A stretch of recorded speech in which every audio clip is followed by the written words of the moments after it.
Muchas gracias a Nestlé por contar conmigo. Vamos a ver que voy a compartiros la presentación.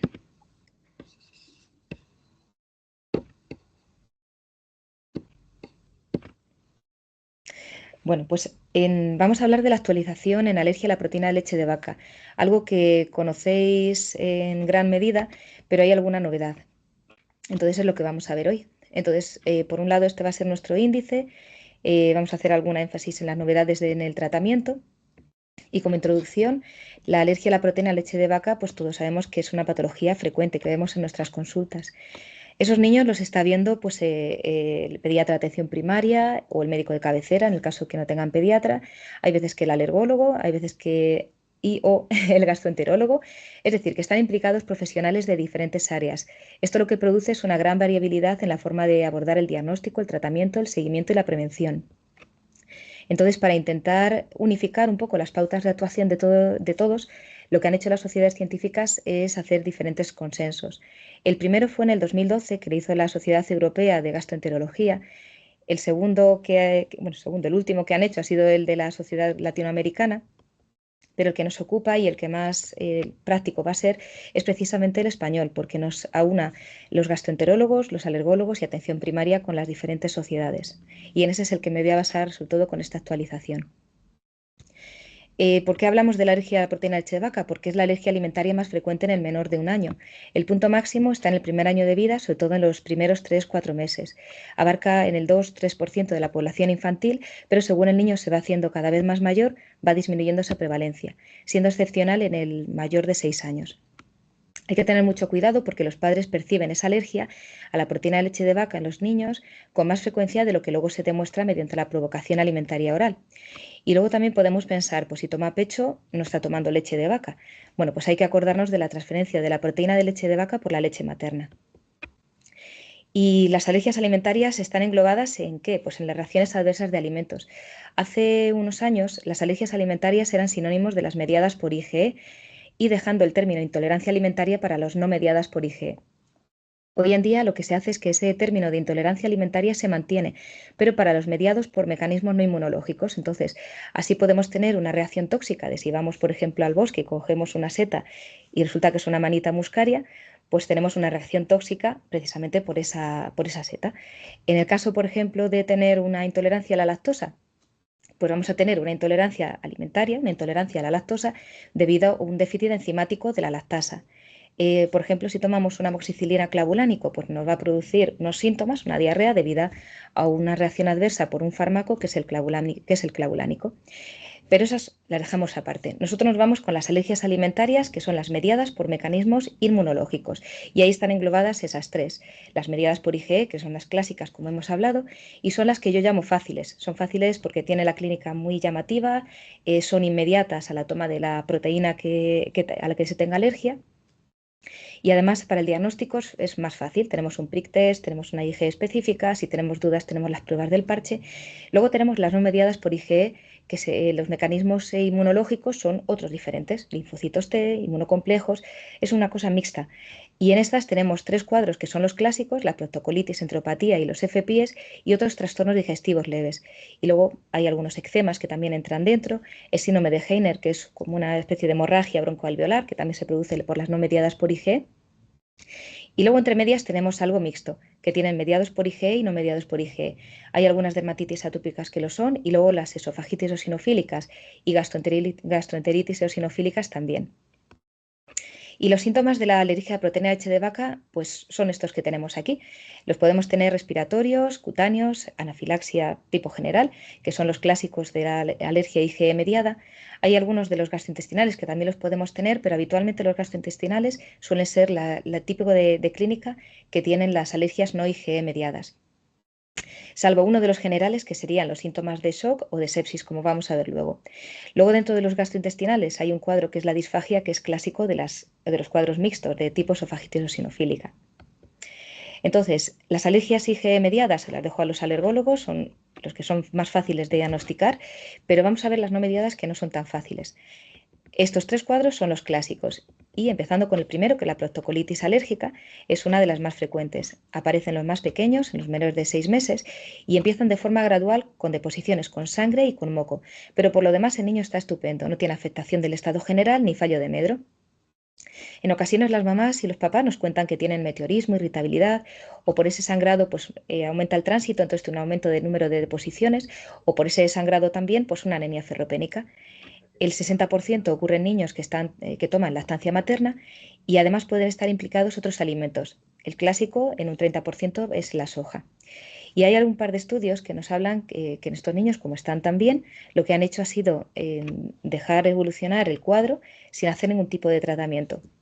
Y han visto que hasta un 20% desaparecen espontáneamente. Por lo menos eso nos han dicho que es lo que ocurre. El resto de los 80%, pues obviamente necesitarán algún tipo de tratamiento como tal. El segundo cuadro sería la enteropatía sensible a proteína leche de vaca. Entonces tiene una presentación variable, también gradual. Empiezan primero por la afectación de los tramos más altos del tubo digestivo, como es el rechazo de la ingesta, los vómitos y un estreñimiento secundario. Y al poco tiempo pues aparecen manifestaciones más típicas de los tramos más bajos, la diarrea y la distensión abdominal. Y por último, la joya de la corona son los FPIES, son los más graves. Los FPIES hay dos subtipos, que serían los FPIES agudos y los FPIES crónicos. Los agudos, bueno, tanto unos como otros, en la clínica Princeps van a ser los vómitos. Y precisamente los FPIES agudos, que necesita un criterio mayor y al menos 3 criterios menores, el criterio mayor precisamente son vómitos, en un periodo entre 1 y 4 horas después de la ingesta de proteína leche de vaca y sin síntomas clásicos de las mediadas por IgE. Y luego se añaden otros criterios menores, que pueden ser otros vómitos o por la ingesta de otro alimento, pero luego fijaos en el 3, el 4, es una letargia, una palidez marcada, tienen que venir a urgencias, necesitan líquidos intravenosos. Bueno, pueden tener diarrea, pero bueno, la hipotensión, la hipotermia, o sea, son niños que están graves, que podemos llegar a pensar que tienen un shock o que tienen una sepsis. Estos niños muchas veces lo que les ocurre es que se hace un tratamiento de ese shock, de esa sospecha de sepsis, van a la UBI, se quedan a dieta, mejoran, se piensa que es debido al tratamiento que se ha puesto y al volverle a dar de tolerar su fórmula que estaban tomando, vuelven a tener otra vez la misma clínica. Entonces se hace una especie de provocación diagnóstica, no, de forma que no querrían hacerla, pero es el cuadro clásico que ocurre en ocasiones. Los dos otros tipos son los FPIs crónicos. Entonces, estos muchas veces requieren una prueba de provocación que lo que hacen es que se transforman en FPIs agudo. Hay veces que tienen una presentación grave, que es cuando las proteínas se ingieren de forma regular, que son vómitos intermitentes pero progresivos y la diarrea pues un poquito más importante. Y en ocasiones lo que tienen es deshidratación y acidosis, o sea, es un punto más dentro de las alergias. Y la presentación moderada simplemente pues son esos vómitos intermitentes, algo de diarrea, pero sin llegar a tener una deshidratación ni una acidosis metabólica. Si os fijáis, sobre todo en la segunda parte, se parece mucho a lo que estábamos hablando de las enteropatías sensibles a proteína leche de vaca. Entonces hay que tener un poco de cuidado a la hora de diagnosticarlos. En las manifestaciones clínicas tenemos dentro de los 3 tipos, solamente voy a poner cuatro datos. Simplemente es que hay otros alimentos que pueden ocasionar el FPIES. Entonces, a mí siempre me ha parecido llamativo que cuando yo era residente o cuando empezaba a trabajar, pues que el arroz, el pollo, la avena nunca eran alergénicos. Entonces, precisamente son unas de las proteínas que producen los FPIES. Hay que tener en cuenta también que hasta un 40% pueden tener 2 o más alimentos implicados. Incluso en el FPIES también, la transición a un mecanismo IgE es hasta un 25%. Y luego la tolerancia no tiene nada que ver entre el proctocolitis, enteropatía y FPIES. La proctocolitis antes de los 12 meses, entre los 10-12 meses, la gran mayoría toleran. Las enteropatías, pues algunos entre los 10 meses, 12, siendo un poquillo pues, más prudentes, pues los 24 meses, algunos los 36 meses. Pero en cambio, los FPIs es que no podemos empezar a provocar antes de los 2-3 años en cuanto a la leche. Y si estamos viendo, por ejemplo, miramos arriba también el pescado o el pollo, puede ser que necesitamos esperar hasta los 5 años. Hemos hablado de los 3 cuadros de las alergias a proteína de leche de vaca no IgE mediadas, pero luego hay algunos cuadros leves que pueden ser más fisiológicos, como un reflujo, que no mejora con las medidas terapéuticas habituales, o un niño estreñido, un lactantito estreñido que tampoco mejora, o unos cólicos que son un poco diferentes a lo normal, que también puede ser que estén relacionados con la alergia a proteína de leche de vaca no IgE mediada. Y luego existe otro cuadro que es la anemia ferropénica refractaria al hierro, que es la única manifestación. Entonces también hay que tener en cuenta que esto puede ser debido a esta PLV no Ig mediada. Entonces vamos con ese diagnóstico. Lo primero es hacer una buena historia clínica, como siempre. Lo primero es la atopia, saber si tenemos atopia en los familiares de primer grado o en el propio paciente. Lo segundo, una vez que nos cuentan los síntomas y signos que le está pasando a ese lactante, saber si tiene relación con la ingesta de proteína de leche de vaca. Y para esto nos ayuda mucho una herramienta que se llama COMIS. Es un sistema de puntuación de síntomas relacionados con leche de vaca, que lo que toman son 5 síntomas: el llanto, regurgitaciones, tipo de heces, síntomas cutáneos y respiratorios, y les dan una serie de puntuación. Entonces, si vemos que tiene menor de 12, es poco probable que los síntomas se relacionen con la ingesta de leche de vaca, y si tienen 12 o más, es posible que pueda hacerlo. Aún así, la forma de confirmarlo es mediante la dieta de eliminación seguida por la provocación. Pero seguimos con esta historia clínica. También habrá que ver si tenemos tratamientos farmacológicos y si ha modificado la sintomatología, y la historia nutricional y dietética del lactante, ver si ha habido cambios en la dieta y si ha modificado la sintomatología. Habrá que hacer un examen físico exhaustivo, pues ver si ese abdomen pues, si está distendido, si tiene ruidos elevados, si tiene timpanismo, si tiene una dermatitis atópica. Pero en la mayoría de los casos, esto lo que nos hace, tanto la historia clínica como el examen físico, nos pone sobre la pista. En la mayoría de los casos, el diagnóstico lo tenemos que confirmar o excluir mediante el test de eliminación y provocación de alérgenos. Entonces, para hacer esto tenemos 3 tipos de paciente. Tenemos el niño que toma lactancia materna, el de lactancia mixta y el de lactancia artificial. En el de lactancia materna, si es posible, que casi siempre lo es, hay que mantener la lactancia materna. Lo que haremos sería excluir de la dieta materna proteína de leche de vaca y derivados. ¿Cuánto tiempo? En principio hasta estar sin clínica, o por lo menos lo proyectado, que debería mejorar. Más o menos serían unas 2 o 4 semanas. Es importante no estar más de 6 semanas sin hacer provocación, salvo que tenga mucha gravedad. En ocasiones a lo mejor vemos que mejora parcialmente y a lo mejor tenemos que pensar en eliminar algún otro alimento. No es frecuente, pero hay que pensarlo. Y el más frecuente suele ser la soja. Y si hay síntomas graves como un eczema tópico grave, una enterocolitis alérgica con retraso de crecimiento o hipoproteinemia o anemia grave, pues hay veces que a lo mejor necesitamos agilizar esa ingesta sin proteína de leche de vaca. Entonces necesitaríamos una fórmula de aminoácidos unos días o máximo 2 semanas, mientras que la madre se está extrayendo la leche para hacer una transición más rápida a la dieta sin proteína de leche de vaca. Y en estos niños la alimentación complementaria es igual que en un lactante sano, solo que sin proteína de leche de vaca. En el caso de la lactancia mixta, pues el protocolo, según el consenso del que hablábamos, lo que nos habla es que en algunas ocasiones a lo mejor no necesitamos retirar esa proteína de leche de vaca en las madres. Un poco hay que individualizar. Primero, si vemos que lo tolera, pues podemos mantenerlo. Lo segundo, si a lo mejor la ingesta de lactancia materna pues no es mucha, pues también. Entonces se debería individualizar. Y la parte del biberón de la lactancia mixta o en la lactancia artificial de ese biberón que toman, pues habría que cambiarlo o sustituirlo por un hidrolizado extenso de caseína o seroproteínas o de arroz hidrolizado. No se recomienda la fórmula de soja en menores de 6 meses, hay algunos protocolos que te dicen menores de 12 meses, debido a que la soja, pues por un lado, tienen isoflavonas, la biodisponibilidad del calcio es menor, la proteína de la soja pues, es de menor disponibilidad que la proteína de la leche. Entonces, quizá esa fórmula de soja que se usa mucho en Estados Unidos, aquí en Europa se usa bastante menos. Entonces, el hidrolizado que hayamos escogido lo mantendríamos durante 2 o 4 semanas y lo que hacemos es evaluamos. ¿Tenemos mejoría? Perfecto. Pues lo que hacemos es reintroducir para el diagnóstico. ¿Que no tenemos mejoría? Pues entonces habrá que volver a la casilla de salida. Reconsideramos el diagnóstico y habría que reintroducir la proteína de leche de vaca y ver también si produce clínica, porque a lo mejor los papás no se han dado cuenta de una gran mejoría y a lo mejor al reintroducirla sí que vemos que hay algún tipo de empeoramiento. Aún así, si tenemos alta sospecha, pues tendremos que valorar, si estamos en atención primaria, pues a lo mejor derivar a gastroenterología o a lo mejor valorar iniciar una fórmula elemental. En tal caso, como hemos dicho con la lactancia materna, haríamos una dieta sin proteína de leche de vaca ni de otros mamíferos y en ocasiones, si tenemos un caso grave de enteropatía o un FPIES, no empezaríamos con hidrolizado, directamente escalaríamos a una fórmula elemental. O, por supuesto, como alternativa, si no respuesta a un hidrolizado y tenemos una alta sospecha de que sea una alergia. Y en el caso de parcialmente hidrolizadas, ¿qué opináis? Bueno, no os veo. Imagino que estaréis todos diciendo que no, porque estamos hablando de una alergia a proteína leche de vaca. Es decir, que esa parcialmente hidrolizada, esa hidrólisis parcial no sería suficiente.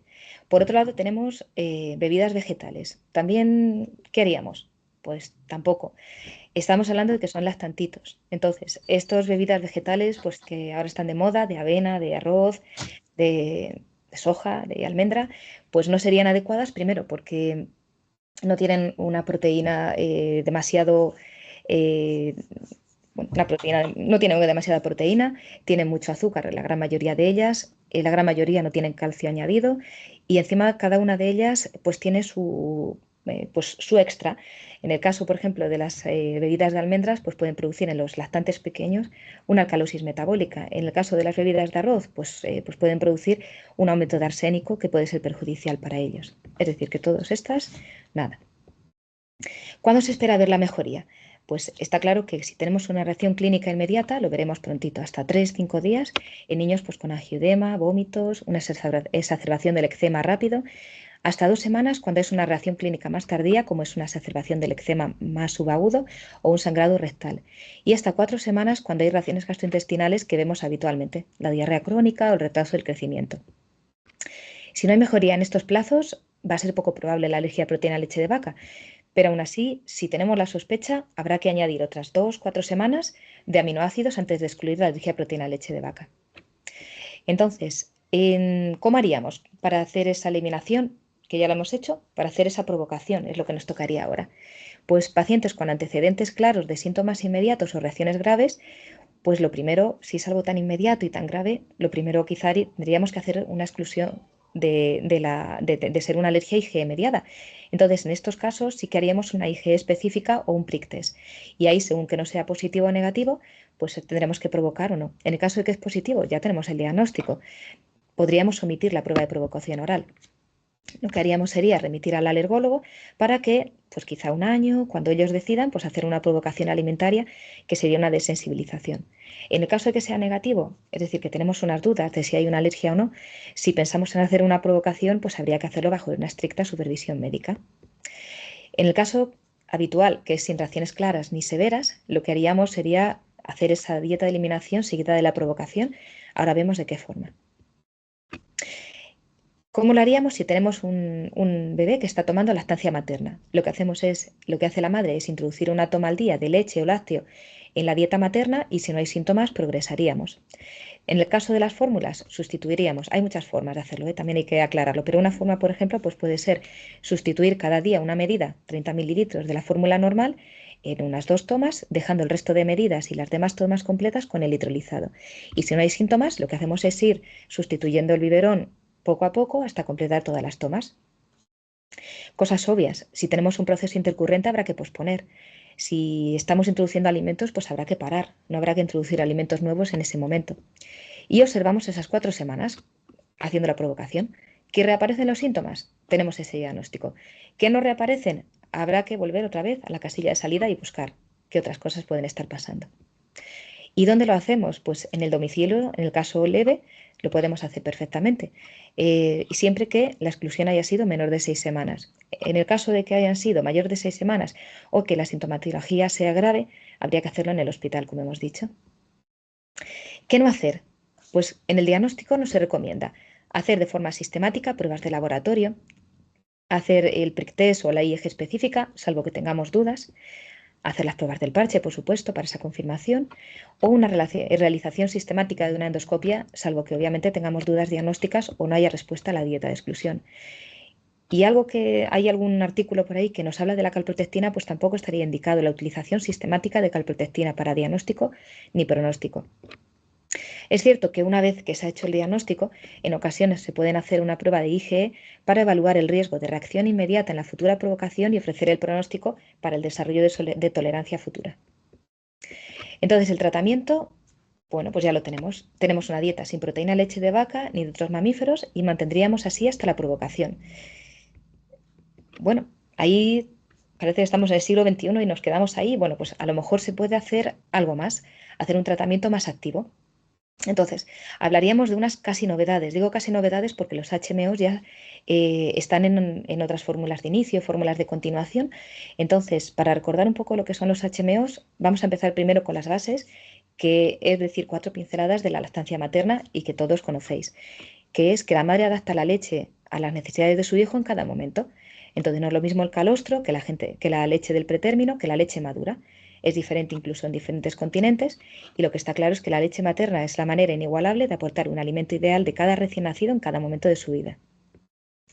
Es decir, que el gol estándar para una lactancia artificial sería la leche materna, pero no debería ser el objetivo duplicar la leche materna, sino tomar los beneficios, disminuir el riesgo de infecciones respiratorias y gastrointestinales, disminuir el riesgo de obesidad y diabetes. Esto está un poquito más entredicho, pero bueno, disminuir en principio el riesgo de alergia. Previamente ya lo que se ha hecho en las fórmulas es cambiar el perfil de proteínas y lípidos, ya que aquí podemos ver en el cuadro de abajo como la cantidad de proteínas de la leche de vaca comparada con la leche humana pues es bastante mayor. En cuanto a los lípidos, que hay unas cantidades más o menos similares, lo que se ha podido cambiar ha sido el panel. La lactosa, pues sabemos que es mayor la de la leche humana precisamente porque tiene una mejor digestibilidad. Y luego existe un cuarto componente que son los oligosacáridos, que están presentes hasta en 5 a 15 gramos por litro, sin embargo en la leche de vaca están ausentes. Entonces aquí lo vemos bastante mejor. Entonces vemos la leche humana por un lado, su gran porcentaje de agua, y dentro de los macro y micronutrientes podemos ver todas las cantidades que tienen. Y vemos que los HMOs pues no es nada desdeñable. Incluso en el calostro puede llegar hasta 25 gramos por litro. Y dentro de los HMOs, ahora vamos a ver un poquito lo que son, pero para poneros un poquito en aviso, pues deciros que los más importantes son el 2-fucosilactosa, el lacto N-neotetraosa y quizá el tercero más frecuente o más importante sería el 3-fucosilactosa. Y esto que estamos hablando es algo actual, pero es algo que ya en el 1900 pues empezaba a sospechar y era porque la composición fecal de la leche de niños que se estaban alimentados con leche humana era diferente del de la leche de vaca. Ya en los años 20, 1926, se vio que era debido especialmente a los carbohidratos de la leche humana. Lo llamaron factor bifidus. Y a partir de 1950, bueno, en 1930 lo llamaron otro nombre que se llamaba ginolactosa, pero a partir de 1950 le dieron el nombre de HMOs, oligosacáridos de la leche materna, y de 1954 hasta los 2000 se descubrieron unos 150. ¿Pero qué son? Pues de los 2000 hasta ahora se han seguido identificando más. Ya se conocen más de 200 en la leche humana. Entonces se trata de hidratos de carbono, de 3 a 10 monosacáridos. Son los compuestos bioactivos y que están constituidos por glucosa, galactosa, N-acetilglucosamina, fucosa y ácido siálico. Y se clasifican en 3 grupos. Los hay fucosilados, no fucosilados y neutros y sialiados. Y aquí os los presento. Estos dos serían el 2 y el 3 fucosilactosa, el lacto N-tetraosa, que sería este. Y bueno, ¿pero qué son? No he aclarado mucho. Pues a ver, estamos hablando de hidratos de carbono, pues la leche materna, pues me suena mucho al FOS y al GOS, pues es algo parecido. Los FOS y los GOS serían los carbohidratos como más simples y los HMO serían complejos. Existen mujeres que son hasta un 80% que son secretoras, que secretan una gran cantidad de HMOs y sin embargo existe un 20% que son no secretoras, que lo que hacen es secretar una cantidad pequeña de HMOs y de diferentes tipos. Por ejemplo, de los importantes, el 2, el 3-fucosilactosa no lo sintetizan. Y esto depende de si presentan un gen que se llama FUT2, que es el que codifica una enzima que es la fucosiltransferasa y es el que permite la síntesis de este componente, de este HMO. ¿Y a qué se parece? Bueno, pues son similares a los glucanos, como a los carbohidratos que hay en las mucinas secretarias, en el moco y en las superficies celulares, como tipo glucoproteínas y glucolípidos. Y como hemos dicho de la leche materna, estos HMOs pues cambian en diferentes madres, en diferente geografía, según diferentes factores ambientales, si presentan o no el FUT2 y en la propia misma mujer a lo largo de toda la lactancia. ¿Vale? Entonces, ¿para qué sirven? Pues los HMOs son no digeribles por el intestino del bebé precisamente porque no tenemos las enzimas necesarias para metabolizarlos. Entonces, vemos en el dibujo que hasta un 98% más o menos se permanecen en la luz intestinal y se excreta por las heces. Hay un porcentaje chiquitito que son fermentados y pasan a la circulación y a la orina. O sea, tenemos algo que encima ni siquiera se absorbe. Entonces, ¿qué hacen? Bueno, pues es lo que vamos a ver ahora. Las funciones. Por un lado, tenemos que actúan como prebióticos, entonces evita la proliferación de bacterias patógenas, inhibiendo el crecimiento, por ejemplo, de la enterobacteria, promueve el crecimiento de bacterias comensales como las bifidobacterias, entonces aquí podemos ver en el dibujo.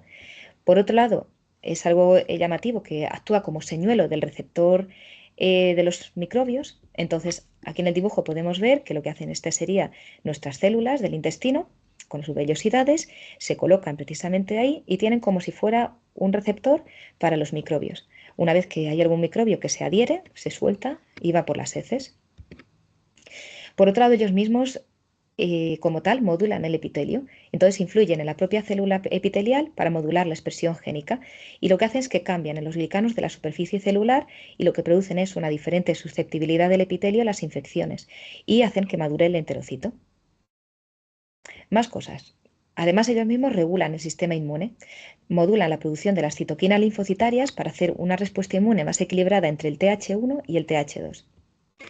Además, actúan de mediador, como en la policía. Lo que hacen es que entre los leucocitos y las células endoteliales, pues en lugar de formarse una gran infección o una gran activación de esos leucocitos, ellos amortiguan un poco la respuesta para que tampoco la infiltración sea masiva, que sería esta cosita de aquí. Luego tenemos otro, lo único es que este está un poquito más en duda, que es disminuir el riesgo de alergias o eczemas. Se han hecho estudios de niños como a los 2 años, nacidos por cesárea y predispuestos a alergia, y se ha visto que disminuían el riesgo. Lo único es que este efecto es un poquito menos claro todavía. Y por último, pues hemos quedado que tienen uno de los componentes es ácido siálico, y este es un nutriente para el desarrollo del cerebro. Entonces, en este caso, pues también ese aporte es otra función que tiene. Y por otro lado, cambiando ya de tercio, tiene nada más relación con el microbioma. Entonces, el microbioma de las madres que están lactando está influenciado por el genotipo FUT2, el que hace que la madre sea secretora o no secretora de los HMOs. Y la fermentación de los HMOs por las bifidobacterias produce metabolitos, como el ácido acético y los ácidos lácticos aromáticos. Y estos tienen importantes funciones inmunomoduladoras para proteger de muchos tipos de infecciones. Al final, el estado de secretor lo que hace es afectar la composición de la microbiota hasta los 2-3 años de edad, y en el niño cuya madre ha sido no secretora va a aumentar la flora un poco menos buena, va a aumentar los tipos Prevotella o bacteroides y va a disminuir las bifidobacterias. Entonces, dentro del tratamiento, pues a lo mejor se puede hacer algo más. Entonces, viendo un poco lo que nos dicen el consenso de los aspectos nutricionales antes de pasar a qué más podemos hacer, pues lo primero que dicen es, primero, confirmación del diagnóstico. Lo que hacemos es hacer una dieta sin proteína leche de vaca. No es necesario evitar las trazas, salvo que no los tolere. Entonces, en principio lo podríamos dejar y si no los tolera, retirarlas. Hay que pensar también en las madres. Estas madres, pues que si no toman un sustitutivo lácteo o suficiente sustitutivo lácteo enriquecido con calcio, habrá que suplementarlas con calcio y vitamina D. Además, estos niños, si no toman la cantidad adecuada de leche o de la fórmula sustitutiva, habla también que suplementar en calcio. Todos estos niños, de todas formas, durante la dieta de exclusión se recomienda que sí que estén suplementados por la vitamina D. En la alimentación complementaria, como hemos hablado antes ya, serían las mismas pautas para cualquier lactante sano, excepto la proteína de leche de vaca. Y lo primero que preguntan las mamás es, vale, ¿y puede comer ternera? Pues en principio sí. Yo siempre les digo que son alérgicos a la proteína de leche de vaca, APLV. ¿Que sean alérgicos también a la ternera? Bueno, pues a lo mejor un porcentaje lo puede ser. Entonces, siempre bien cocinada por si acaso, pero en principio será un porcentaje muy chiquitín el que no podrán comer ternera. Entonces, estábamos hablando de qué más podemos hacer.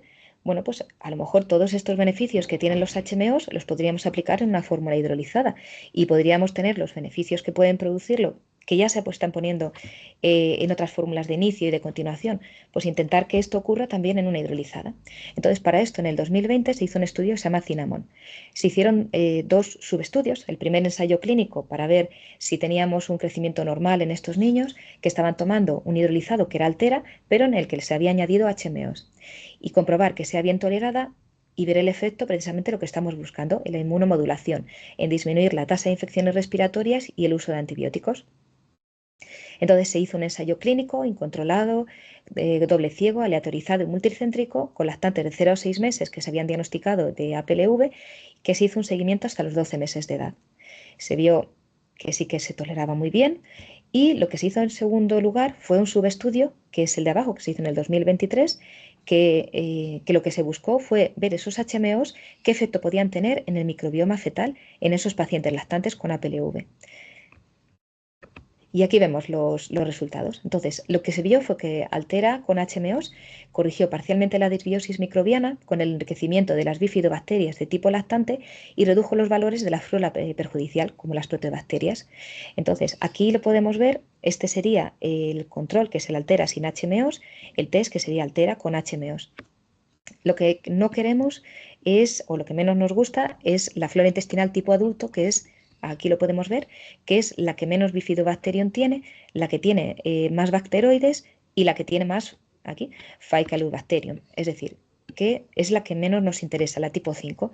Y aquí vamos viendo que comparativamente entre el SIN y el CON, pues tendríamos un mejor panel de microbiota en los que tienen ese HMO. Esto extrapolándolo, lo que nos puede hacer traducirlo es que se prolongaría el periodo de ventana para la modulación inmune temprana. Entonces, al final lo que vieron es que hay un impacto positivo de la suplementación con HMOs en la microbiota y en el metaboloma.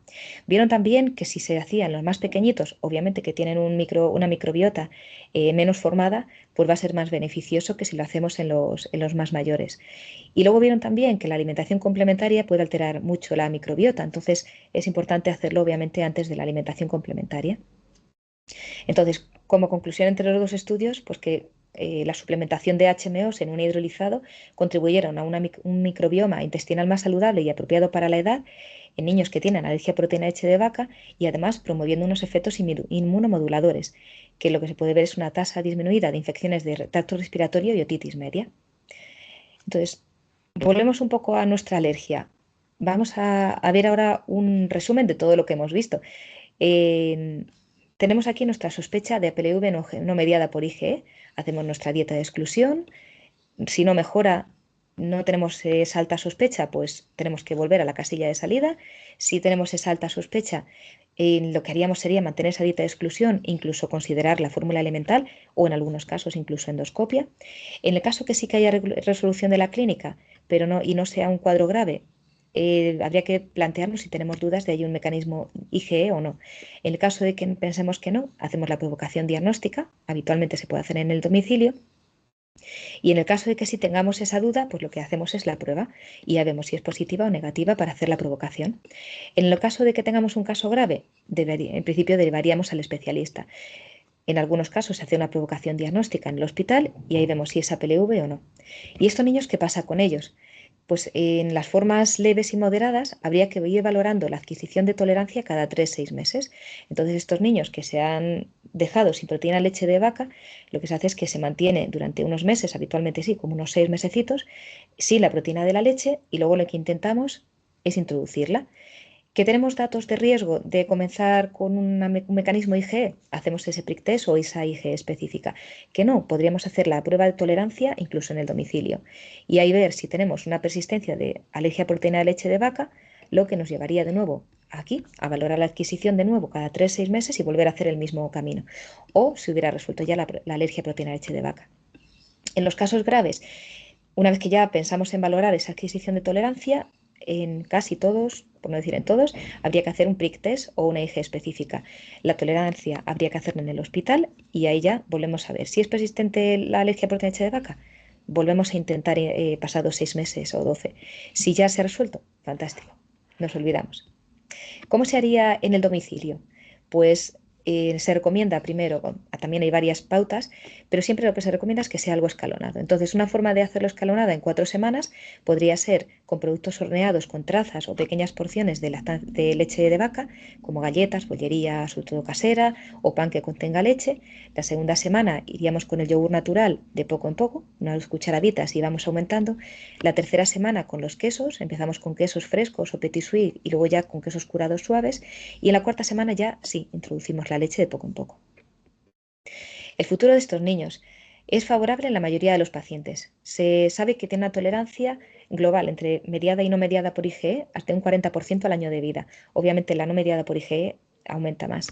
El 70% a los 2 años y hasta el 90% de los 6 años.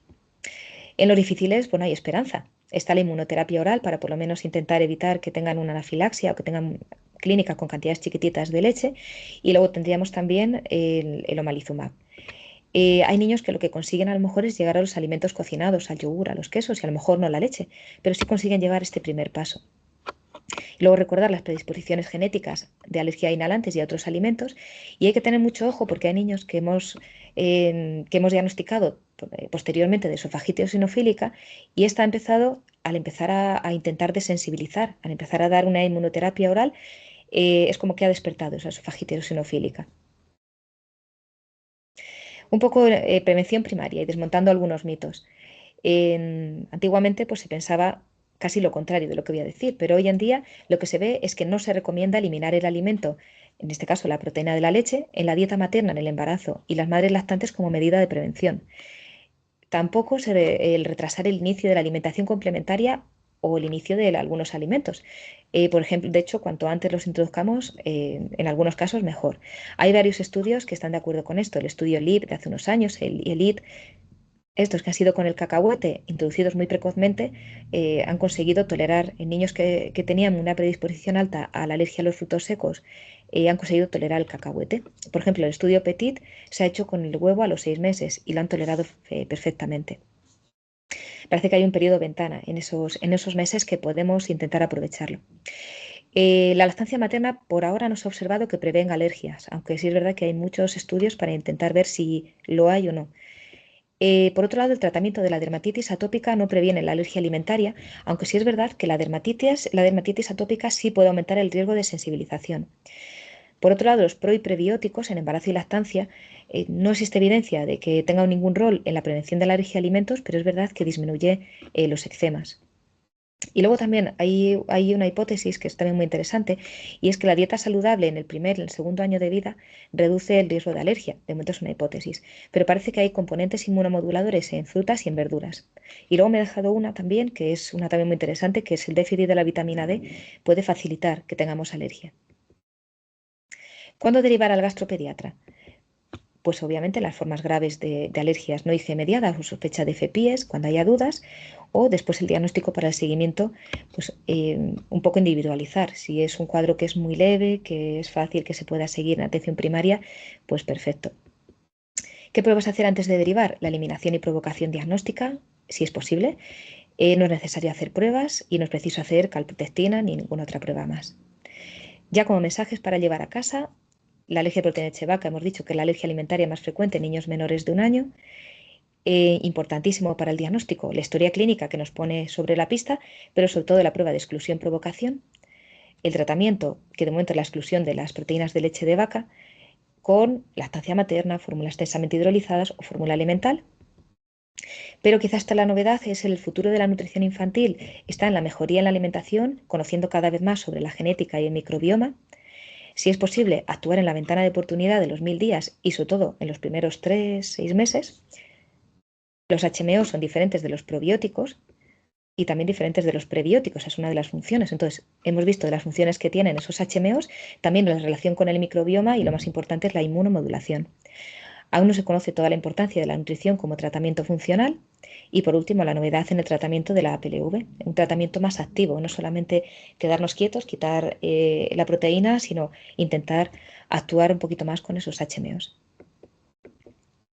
Y bueno, hasta aquí.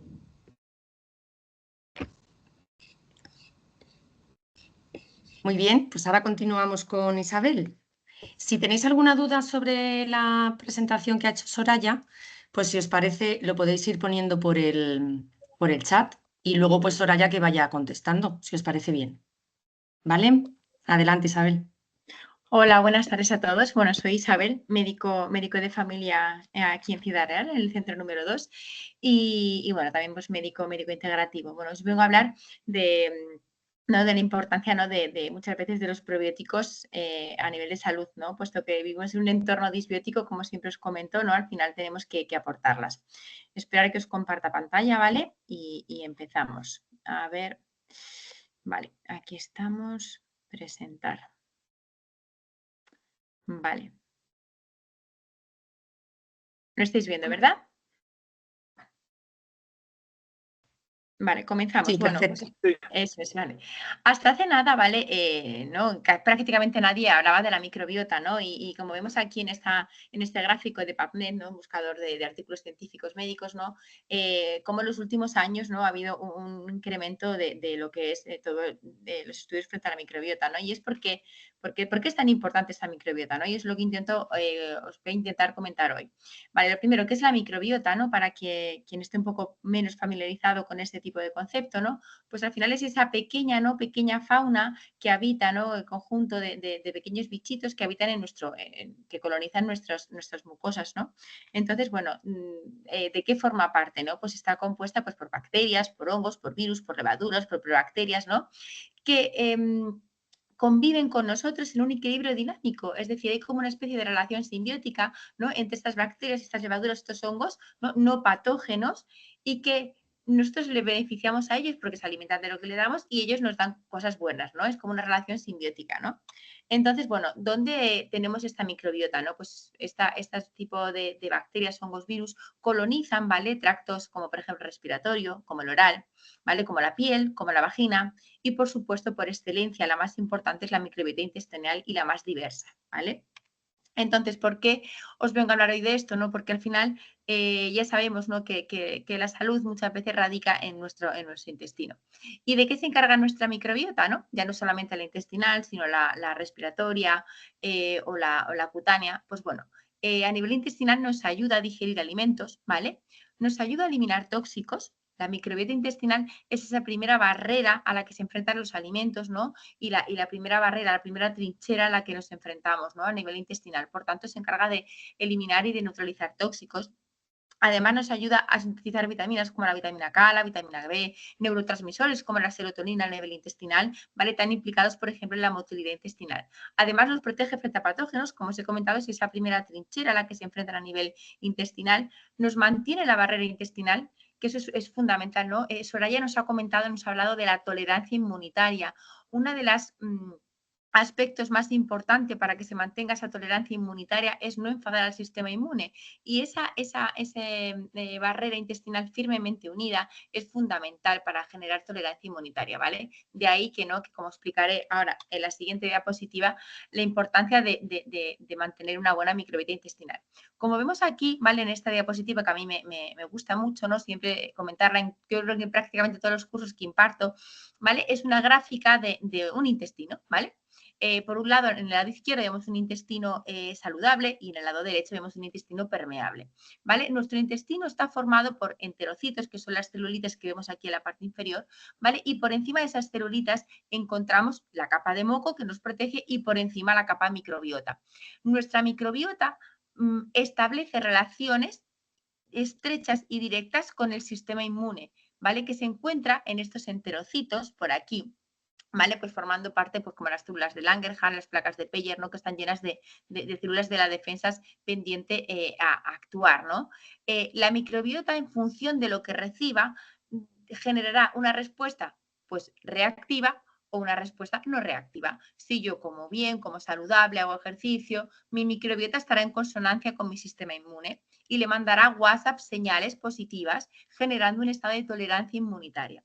Por el contrario, por ende, si nosotros, por ejemplo, tenemos una mala alimentación, un mal estilo de vida, no descanso, mi microbiota se alterará y generaremos una respuesta, ¿no? Unos WhatsApp, ¿no? menos buenos, generando una respuesta y una activación del sistema inmune hacia una respuesta más reactiva, ¿no? Empezaré a generar, pues por ejemplo, respuestas mediadas por IgA, respuestas mediadas por IgE, como comentaba Soraya. Por tanto, cuanto mejor tenga esta barrera, mejor tendrá el sistema inmune y, por tanto, mayor tolerancia a todo, frente a reacciones alérgicas, frente a patologías autoinmunes, frente a infecciones, ¿vale? Cuando yo tengo además un contexto disbiótico, ¿vale? Una alteración en la microbiota, ocurre lo que pasa en la fase de la derecha, ¿no? Que tengo un intestino que se abre. Esas células que tienen que estar firmemente unidas se empiezan a abrir. Y esto es devastador. ¿Por qué? Porque activamos más sistema inmune, porque pasan restos de sustancias, ¿no? Al interior del organismo, pues como por ejemplo pues restos de lipopolisacáridos, restos de bacterias, restos de alimentos que pueden generar pues al final más alteración inmunitaria, como por ejemplo vemos aquí inflamación, autoinmunidad o alteraciones como por ejemplo alérgicas, ¿vale? Por tanto, como decía Hipócrates hace millones de años, ¿no? Miles de años, perdón, la salud comienza en nuestro intestino y cuánta razón tenía. ¿Vale? Entonces, bueno, ¿qué factores modulan esta microbiota? ¿No? Porque, vale, ahora me decís, vale, Isabel, ¿y qué puedo hacer yo para tener ese estado eubiótico, como dice, ¿no? Aquí esta imagen correspondiente a un estudio del 2021, ¿no? De PubMed. Bueno, pues como vemos aquí, el alcohol, las infecciones, una dieta alta en grasas, una dieta alta en azúcares, como la que tenemos ahora los niños, ¿no? De hoy en día, es brutal, ¿no? Es la cantidad de azúcares que consume un niño, creo que es incalculable, ¿no?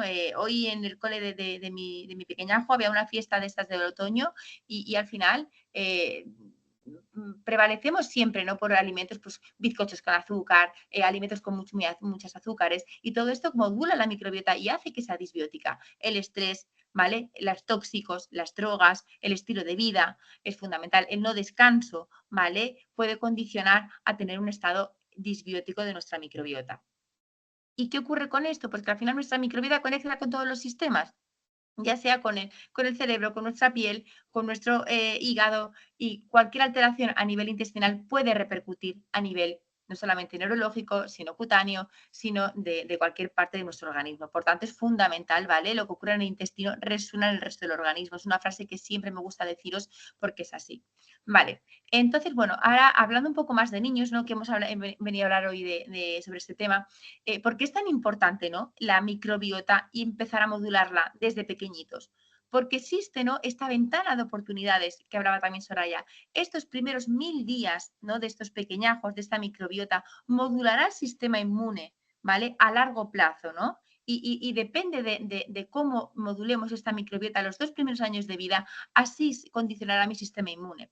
Por tanto, es fundamental en estos niños tan pequeñitos favorecer al máximo ese estado de microbiota eubiótico. Por tanto, ¿qué puede condicionar, ¿no? Estos primeros 1000 días de vida en los niños? Pues el estado metabólico y la salud de la mamá durante el embarazo ya modula la microbiota. El tipo de parto, si tenemos un parto vaginal frente a un parto por cesárea, el parto vaginal, ¿no? Dota a ese bebé, ¿no?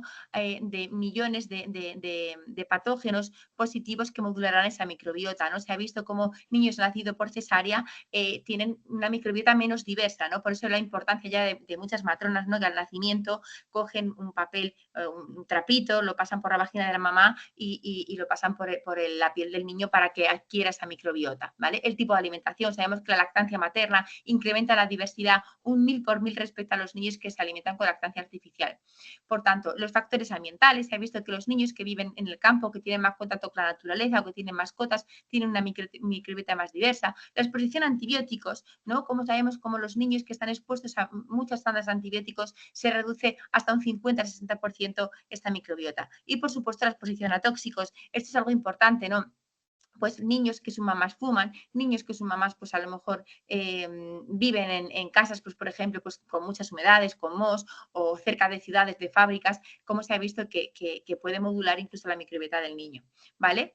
Entonces, bueno, se sabe, ¿no? que ya hay una hipótesis que desde las 20 semanas de gestación aproximadamente hay un traspaso bacteriano, ¿vale? A través del líquido amniótico de la microbiota materna para modular la microbiota de los niños, ¿no? Y cómo esta alteración, ¿no? En esta microbiota durante los meses de gestación puede incluso modular el neurodesarrollo. Por tanto, es fundamental, ¿no? Que la mamá tenga una buena salud para modular la microbiota del niño. ¿Y de qué dependerá, ¿no? esta salud a nivel de la microbiota materna? Es fundamental que la mamá tenga una buena salud bucal e intestinal. Es algo yo que siempre le digo a las mamás cuando vienen a una consulta preconcepcional, vamos a ver en qué estamos fallando. La boca, alteraciones bucales, tratarlas. Alteraciones intestinales, tratarlas. La alimentación materna es fundamental. Procesados, alimentos, por ejemplo, con harinas refinadas, con grasas saturadas, el estrés, el ejercicio o la toma de antibióticos materna puede modular la microbiota de la madre y, por tanto, la microbiota del pequeño, ¿vale? Por tanto, es muy importante modular esta microbiota. ¿Por qué? Porque en los primeros 2 años de vida hay 1 millón de sinapsis nuevas por segundo. Y se sabe que niños, ¿vale? De mamás pues sanas, con una alimentación saludable, con esta microbiota más sana, se modula el neurodesarrollo, ¿no?, a favor de estas conexiones neurológicas y por ende niños pues de mamás pues con microbiotas más alteradas, estas sinapsis empiezan a disminuir, ¿no?, pudiendo desarrollar trastornos del neurodesarrollo, ¿vale? Entonces, vale, recalcar que uno de los factores claves durante el embarazo que va a modular esta microbiota infantil es el estrés materno, ¿vale? Ahora mismo vivimos en un mundo no estresado y sabemos que este estrés materno afecta directamente a este ecosistema microbiano, ¿vale? Y por tanto a la salud del bebé y por tanto a ese neurodesarrollo. Más cosas. El uso de antibióticos, ¿no? Sabemos que hasta una tanda solamente de antibióticos, ¿no?, reduce hasta un 30% nuestra microbiota, ¿vale? Para que os hagáis una idea, hay un estudio que dice que en Estados Unidos los niños de 0 a 18 años han realizado una media de 18 a 20 tandas de antibiótico. Esto es brutal, ya no solamente para la resistencia de antibióticos, ¿no?, sino para la alteración que se produce a nivel intestinal y a nivel de nuestra microbiota. Yo siempre le digo a los papás, porque muchos papás os pasará a vosotros, ¿no?, que vienen al final, no es que mi niño está acatarrado y a los 2 días vuelve, es que sigue acatarrado, ¿no?, buscando ahí un antibiótico. Como siempre les digo, es que la mayoría de infecciones que tienen los peques son víricas, muy rara vez requieren antibiótico, ¿no? Pero al final vamos buscando, ¿no?, ese antibiótico porque pensamos que es el tratamiento, ¿no?, para que se cure lo antes posible. Y yo, como lo explico, ¿no?, un proceso vírico tiene sus días y a lo mejor el niño puede pasar 5 o 10 días con tos, pero no necesitamos antibióticos. Los antibióticos hay que prescribirlos cuando se requieren. Vale, continuamos. La hipótesis, ¿no?, de la higiene de Martin Blas nos dice que al final también una alteración de nuestra microbiota actual, de esa pérdida de diversidad, es que estamos, ¿no?, constantemente pues con la teoría de la higiene, ¿no?, limpiándonos, ¿no?, el niño se le carga el suelo, no, cuidado, límpialo, no cojas nada del suelo, lávate las manos, ¿no?, que también puede interferir la diversidad. Y otra cosa que se ha demostrado es que los niños que viven con mascotas tienen una microbiota más diversa y tienen menos riesgos de, por ejemplo, desarrollar alergias a neumoalérgenos. Más cosas, ¿no? Como sabemos también que los peques, ¿no?, con desequilibrios en esta microbiota, como hablaba también la doctora Soraya, ¿no?, tiene una desregulación inmunitaria, como hemos hablado, ¿no? Y esta desregulación inmunitaria, esta activación del sistema inmune conlleva a desarrollar, por ejemplo, patologías como, por ejemplo, la alergia a la proteína de la leche de vaca, ¿vale? Por tanto, es fundamental, ¿no? Y esta diapositiva y siempre la pongo en los cursos, ¿no?, cuando hablo sobre microbiota, porque me gusta mucho, ¿no? Y siempre pongo un ejemplo, y es que un familiar, ¿no?, hace poquito, bueno, pues llevaba un periodo con muchas diarreas, ¿no? Y de repente, ¡paf!, se sensibilizó a un alimento. Nunca había sido alérgico a un alimento y de repente las cerezas le daban alergia, ¿vale? ¿Por qué? Pues ocurre esto, ¿no? Cuando yo tengo unas mucosas intestinales muy inflamadas, como ocurre a este familiar, mucha diarrea, al final mucosas inflamadas, la capa microbiota totalmente destrozada, conlleva una activación del sistema inmune, ¿no? En este caso, produzco muchas inmunoglobulinas A. Cuando mi sistema inmune no puede, está agotado ya con las inmunoglobulinas A, se desvía hacia una respuesta que es muy barata, que es la respuesta inmunitaria mediada por IgE. Por eso, en pacientes, en niños que tengan alteraciones a nivel, por ejemplo, intestinal o del sistema inmune, mi sistema inmune puede virar fácilmente hacia una respuesta mediante IgE, ¿vale? Y por tanto desgranular mastocitos y hacernos sensibles a algún tipo pues, de alimento o algún tipo de alérgeno. Por tanto, es muy importante, ¿vale?, el tratar y el evitar, ¿no?, que estas mucosas se afecten, modulando en lo posible alimentación, estilo de vida.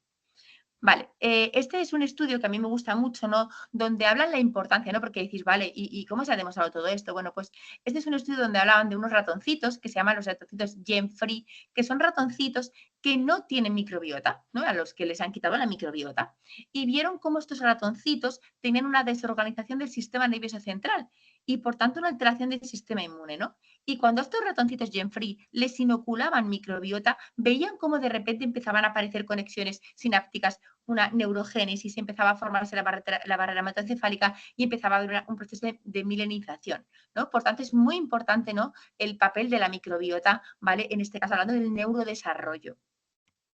Continuamos, por tanto, bueno, recalcar, ¿no?, que otra vez que al final lo que nosotros hacemos y por tanto lo que nosotros también comemos interfiere en nuestra salud, ¿no? ¿Qué ocurre, por ejemplo, en niños pues con una alimentación desorganizada, desadecuada?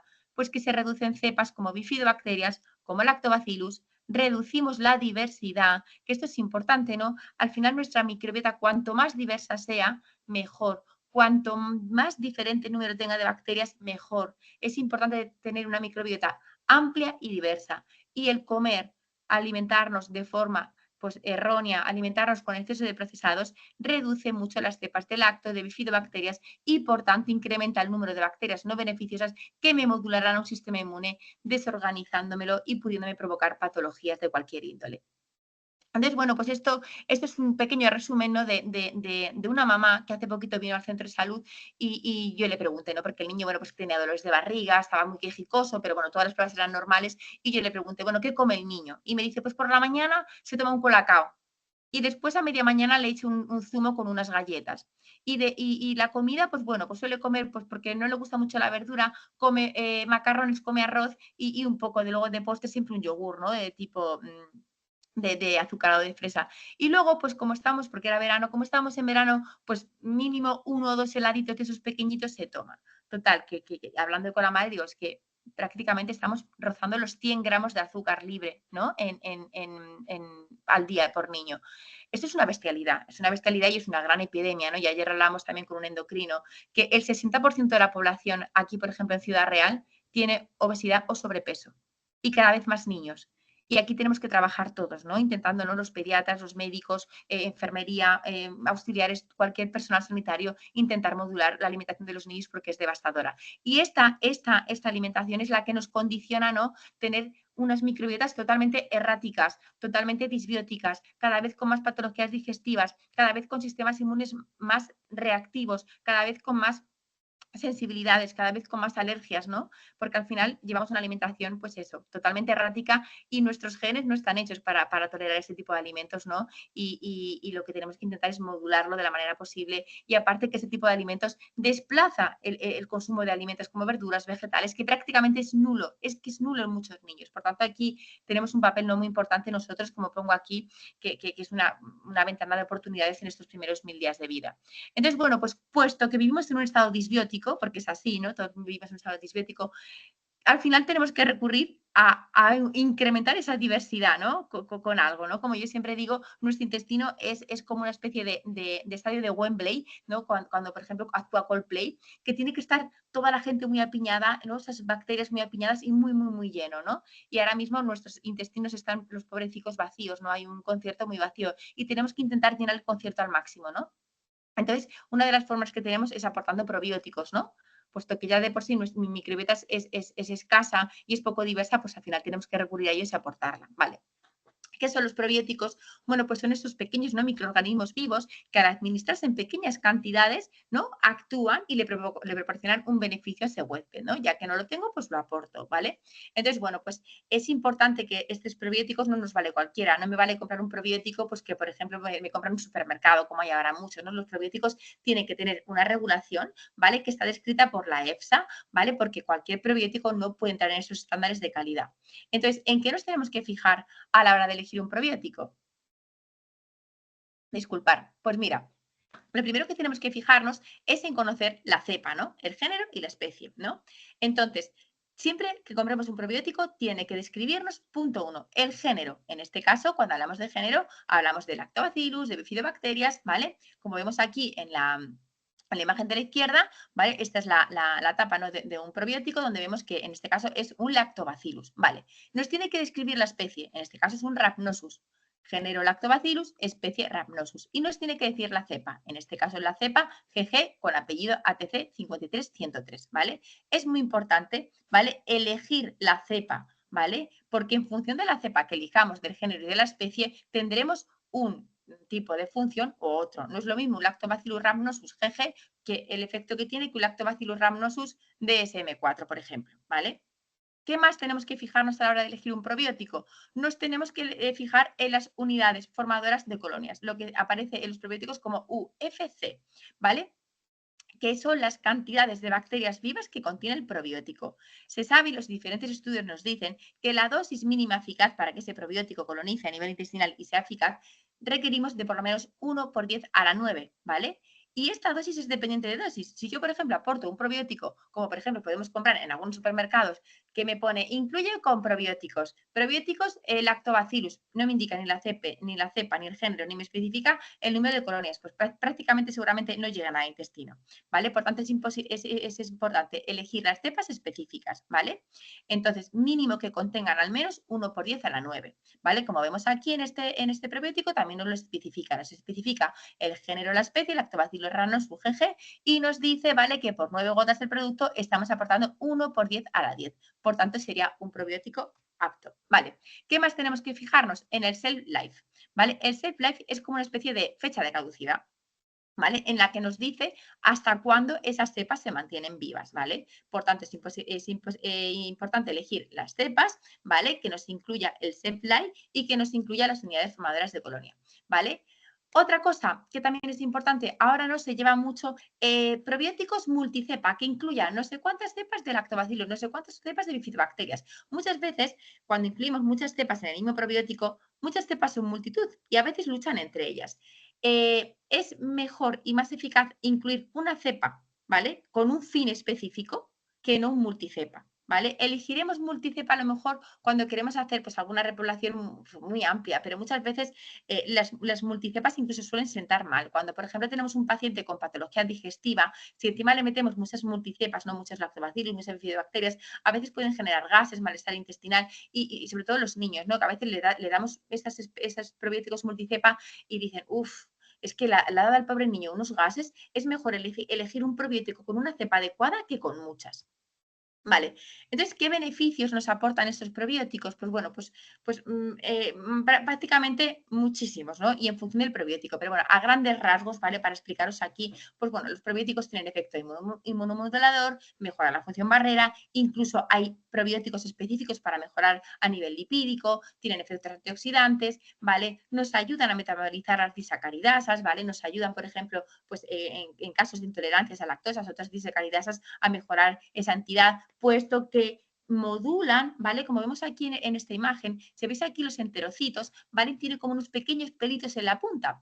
En esas células se llaman células de borde de cepillo, que son las que se encargan de sintetizar las disacaridasas, ¿no? Como pues la lactasa, la enzima que degrada la fructosa, la enzima que degrada el sorbitol. Si yo tengo un intestino dañado, como por ejemplo después de una gastroenteritis, estas celulitas se me pueden alterar y por tanto y por ende no segregar bien esas enzimas y hacerme intolerante parcialmente durante un tiempo. Pues los probióticos han demostrado que me pueden ayudar a recuperar esta capa, ¿vale?, epitelial y por tanto mejorar este tipo de intolerancias, ¿vale? Además tienen efectos neuromoduladores, entre muchos otros, ¿vale?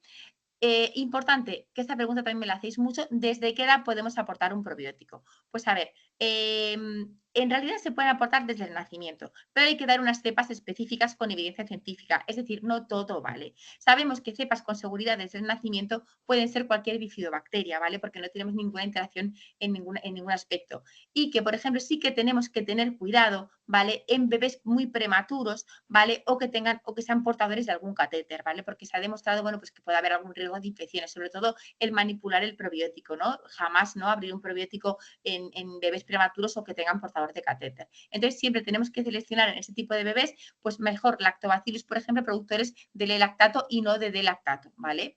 Pero desde el nacimiento podríamos aportarlo sin ningún tipo de problema.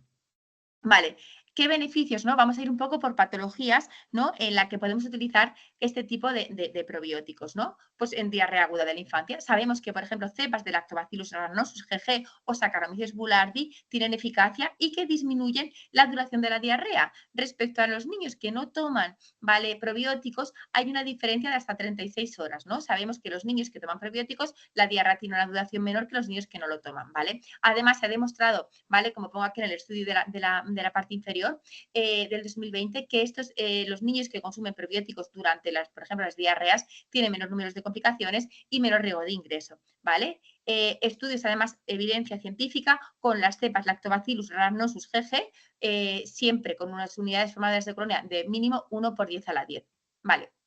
Más cosas. Se ha demostrado que en los niños con cólicos del lactante hay cepas estudiadas específicas de Lactobacillus rhamnosus GG y de Lactobacillus reuteri DSM 17938 en la que se asocian los niños que toman el probiótico durante al menos 2-3 semanitas, ¿vale? Menor reducción del llanto y respecto a placebo y menor clínica, ¿vale? Además, se ha demostrado que las cepas de Lactobacillus rhamnosus previenen, ¿vale? La prevención de aparición de colitis necrotizante en los lactantes. Además, se ha demostrado que en trastornos funcionales gastrointestinales, ¿no? A esos trastornos que no sabemos ponerle nombre, ¿no? Como en niños con síntomas digestivos inespecíficos, ¿vale? Hay varios metaanálisis donde demuestran que la toma de Lactobacillus rhamnosus GG, ¿vale? Al menos durante 4 semanas mejora la distensión abdominal, ¿vale? Y tenemos una mayor tasa de éxito con una reducción de un dolor del 50% frente a los niños que no toman el lactobacillus, ¿no? Más cosas. En el seguimiento funcional hay bastantes estudios donde demuestran, ¿no?, como cepas de Lactobacillus rhamnosus, ¿vale?, al menos dado durante 4 o 5 semanas, mejora ese patrón de deposiciones. Y en niños afectos con enfermedad inflamatoria intestinal, igual, la unión de cepas de lactobacillus junto a bifidobacterial mejora, ¿vale? Mejora esa endoscopia tras la toma de al menos 2 meses de este número de probióticos durante este tiempo, ¿vale? Además de mejorar el patrón de deposiciones. ¿Qué más cosas? Pues sabemos, no solamente a nivel digestivo, sino que en niños con dermatitis atópicas o alergias se ha demostrado un efecto positivo de estas cepas de Lactobacillus rhamnosus, ¿no? Menor número de brotes, ¿vale? Incluso menor riesgo, ¿no?, de dermatitis atópica en niños que han tomado Lactobacillus rhamnosus durante los primeros meses de vida, incluso en madres con Lactobacillus rhamnosus durante el periodo de gestación. Luego se ha demostrado en varios estudios cómo los niños tienen menor riesgo de dermatitis atópica, ¿vale? Además, se ha demostrado, ¿no?, que incluso disminuye el desarrollo de patologías otorrinolaringológicas. Más cosas. Ese estudio a mí me gusta mucho, ¿no? Ya sabemos que al final la boca es otro espejo del alma y muchas patologías digestivas provienen de alteraciones bucales, ¿no? De bacterias que podamos tener a nivel bucal. Es más, yo siempre patologías disbióticas intestinales, pregunto, ¿no?, por patologías bucales, ¿no? Porque muchas veces nos encontramos sorpresas y puesto que consumimos una cantidad excesiva de azúcar, cada vez tenemos más disbiosis bucales. Por tanto, en este estudio vemos como, por ejemplo, los niños en los que se le había administrado Lactobacillus rhamnosus GG durante 6 meses tenían un menor número de caries y un menor número, ¿vale?, de Streptococcus mutans, ¿vale?, que además competía con otros microorganismos cariogénesis, ¿vale?, perdón, disminuyendo el riesgo de caries, ¿vale? Por tanto, también incluso a nivel de salud bucal es importante. Vale, más cosas, ¿no? Lactobacillus rhamnosus, incluso añadido, ¿vale?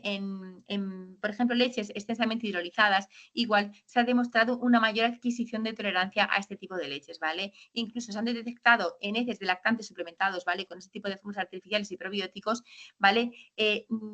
Inmunoglobulinas secretadas similares a la lactancia materna. Por tanto, es importante incluso que algunas leches artificiales incluyan los Lactobacillus rhamnosus como parte de esa fórmula para mejorar, ¿no?, la tolerancia a la leche. Más cosas. Diarrea asociada a antibióticos, ¿no? No concibo a día de hoy prescribir un antibiótico sin la mano de un probiótico. ¿Por qué? Porque ya sabemos que cada tanda de antibiótico se lleva por delante al menos un 30% de esa diversidad de esa microbiota. Por tanto, es importante para prevenir, no solamente para no disminuir la diversidad, sino también para prevenir la diarrea asociada a antibióticos, para evitar proliferación de especies oportunistas como por ejemplo cándida, ¿vale? Para reducir los casos de infección por Clostridium y para tener menor riesgo de intolerancias, como hablábamos antes, ¿no?, para evitar que esa capita de células por encima del borde del cepillo se altere lo máximo posible, intentar aportar probióticos siempre que damos un antibiótico. Y se ha visto cómo cepas de Lactobacillus rhamnosus GG mejoran todo este tipo de conceptos. Vale. Y ya por último, y no por ello menos importante, quiero hablar de otro tipo de bacterias, ¿no?, que son las bifidobacterias, ¿no? A mí las bifidobacterias me parecen como, ¿no?, los probióticos más versátiles que hay en el mercado, porque al final nos valen para todo, ¿no? Siempre que tengamos dudas, siempre que tengáis dudas, aportar bifidobacterias, que no os vais a equivocar, ¿no? Tienen un efecto antiinflamatorio, tienen un efecto inmunomodulador. Entonces, son como nuestras grandes aliadas, ¿vale? Es el género más importante de nuestra microbiota intestinal. Para que os hagáis una idea, el 95% de la microbiota de los bebés está formada por bifidobacterias, ¿vale? Por tanto, en los primeros meses de vida, ¿vale? Cuando tenemos algún contexto disbiótico, algún contexto aberrante a nivel intestinal, el aportar bifidobacterias siempre nos van a aportar beneficios, ¿vale? Entonces, se ha visto, ¿no? Como en niños, ¿no? Con alteraciones a nivel digestivo, el aportar estas bifidobacterias, como por ejemplo la bifidolactis o las infantis, ¿vale? Mejoran los contextos disbióticos e incluso tienen efecto inmunomodulador, ¿vale? También para que lo sepamos, que no solamente los lactobacillus, sino que las bifidobacterias tienen bastantes efectos, ¿no? A través de efectos inflamatorios, disbióticos e inmunomoduladores. Y bueno, nada, simplemente pues comentaros bueno, que los probióticos tienen muchísimas indicaciones. Cada vez sabemos más sobre ellos, aunque nos queda mucho por saber. Y ya por último, para terminar, recalcar pues, lo siguiente que siempre digo a los pediatras, a los médicos, a cualquier sanitario, que por favor, que enseñemos a comer, que enseñemos, que demos pautas de alimentación a nuestros peques, porque es fundamental, porque les vamos a dar salud y les vamos a dar vida. Vivimos en un entorno al final en la que los alimentos procesados nos llueven por todos sitios, enciendes la tele y tienes 10 anuncios de alimentos procesados, vas a hacer la compra y tienes pasillos enteros de alimentos procesados y es muy complicado, ¿no? Ahora mismo, a día de hoy, intentar comer saludable, pero creo que es la base de nuestra salud y hay un estudio, ¿no? Que nos dice que para el año 2030-2035, ¿vale? No vamos a tener recursos económicos para hacer frente a la cantidad de patologías cardiovasculares que nos van a acometer. Por tanto, apoyemos, ¿no? Esta alimentación y al final la alimentación es salud. Muchas gracias.